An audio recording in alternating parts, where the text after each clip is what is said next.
Assalamualaikum warahmatullahi wabarakatuh.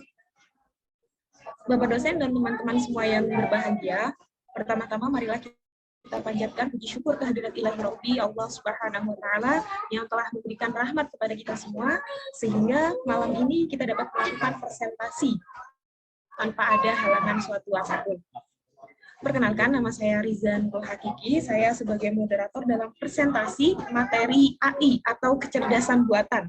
Adapun anggota kelompok saya yang pertama yaitu ada Akmaluddin Latif dengan NPM 202243502894. Yang kedua ada Fikri Padli dengan NPM 202243500086. Yang ketiga ada Ilham Abdi Al-Qori dengan NPM 202243500079. Ada Riza Nurul Hakiki dengan NPM 202243500074 dan ada Yogi Syahputra dengan NPM 202243500077. Baik teman-teman, langsung saja kita mulai ke sesi yang pertama adalah pembukaan. Sebelum kita mengawali presentasi pada malam hari ini, marilah kita buka dulu dengan bacaan basmalah. Bismillahirrahmanirrahim. Saya persilakan untuk rekan saya Yogi mempresentasikan materi pertama. Yang pertama saya akan menjelaskan tentang sejarah AI atau kecerdasan buatan. Istilah kecerdasan buatan diciptakan pada tahun 1956. Tetapi AI telah menjadi kian populer saat ini berkat peningkatan volume data, algoritma canggih, dan peningkatan daya serta penyimpanan komputasi. Riset AI pada awal tahun 1950-an mengeksplorasi topik-topik seperti penyelesaian masalah dan metode simbolik. Pada tahun 1950 sampai 1970, pekerjaan awal dengan jaringan neural membangkitkan kegembiraan untuk mesin berpikir. Dan untuk tahun 1980 sampai 2010, pembelajaran mesin menjadi populer. Dan hingga saat kini, terobosan deep learning mendorong meroketnya AI. Definisi kecerdasan buatan. Bagian dari ilmu komputer yang mempelajari bagaimana membuat mesin. Komputer dapat melakukan pekerjaan seperti dan sebaik yang dilakukan oleh manusia, bahkan bisa lebih baik daripada yang dilakukan manusia.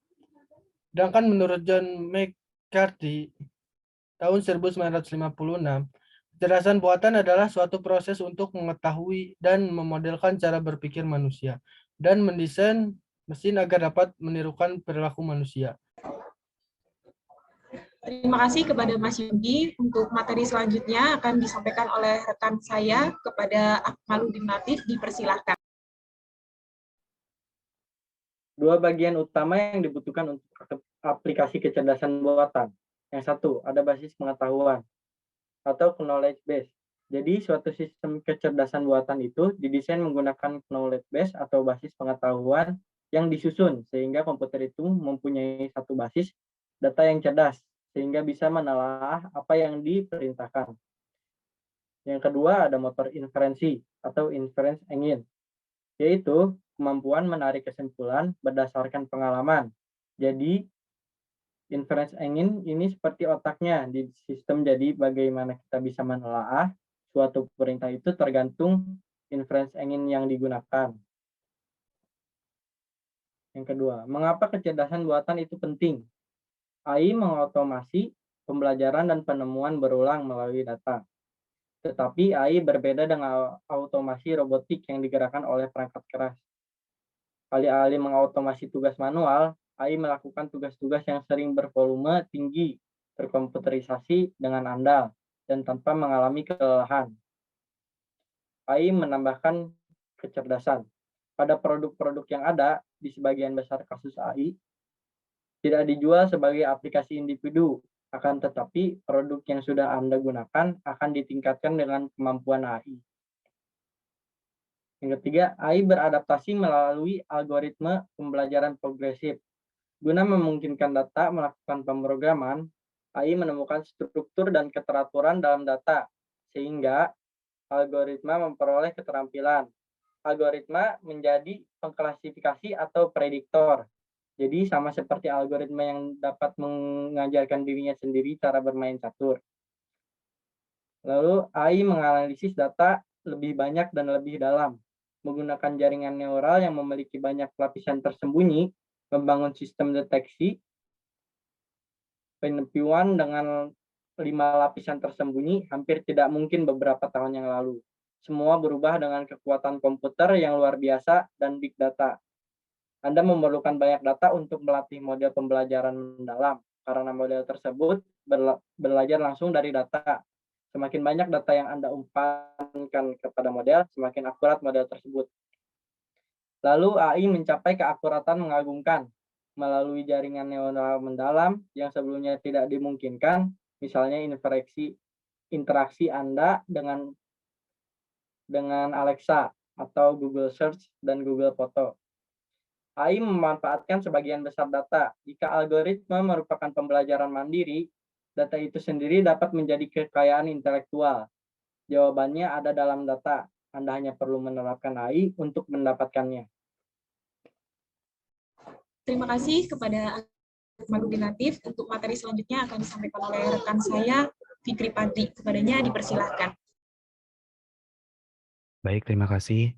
Di sini saya ingin menjelaskan terkait kelebihan kecerdasan buatan dan kekurangan kecerdasan buatan. Pertama, kelebihan kecerdasan buatan lebih bersifat permanen.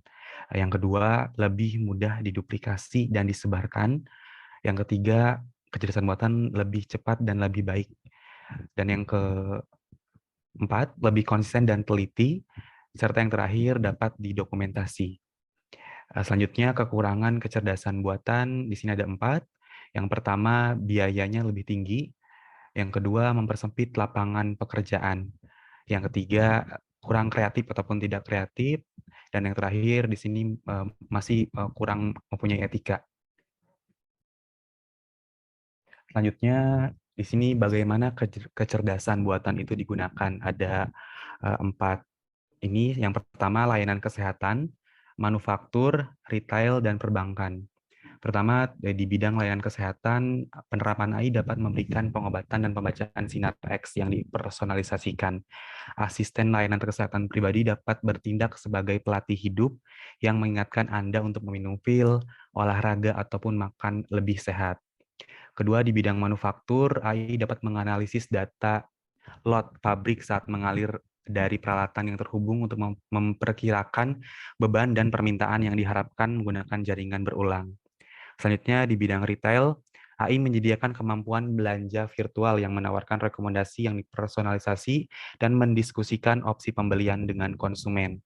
Pengelolaan stok dan teknologi tata letak situs juga akan meningkat dengan AI. Terakhir, di bidang perbankan, kecerdasan buatan meningkatkan kecepatan presisi maksudnya, dan keefektifan upaya manusia. Dalam lembaga keuangan, teknik AI dapat digunakan untuk mengidentifikasi transaksi mana yang kemungkinan merupakan penipuan. Mungkin ada beberapa juga contoh lain penerapan kecerdasan buatan, bisa contohnya di handphone ada asisten virtual ataupun voice, terus ada lagi seperti layanan musik ataupun film berlangganan, itu termasuk contoh kecerdasan buatan di kehidupan sehari-hari. Ada juga chatbot, ada lagi pelayanan konsumen virtual, iklan produk daring, game online, dan mobile banking. Baik, saya ucapkan terima kasih kepada Fikri Padi. Untuk selanjutnya, materi akan disampaikan oleh Ilham Abdi Al-Qori. Kepadanya dipersilahkan.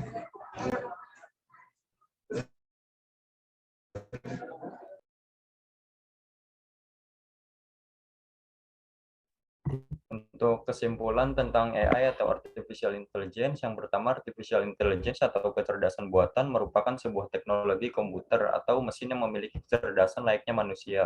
Sederhananya, gini, sebuah instruksi pintar yang diberikan kepada program maupun mesin. Untuk yang kedua, penerapan AI banyak mempengaruhi kehidupan manusia.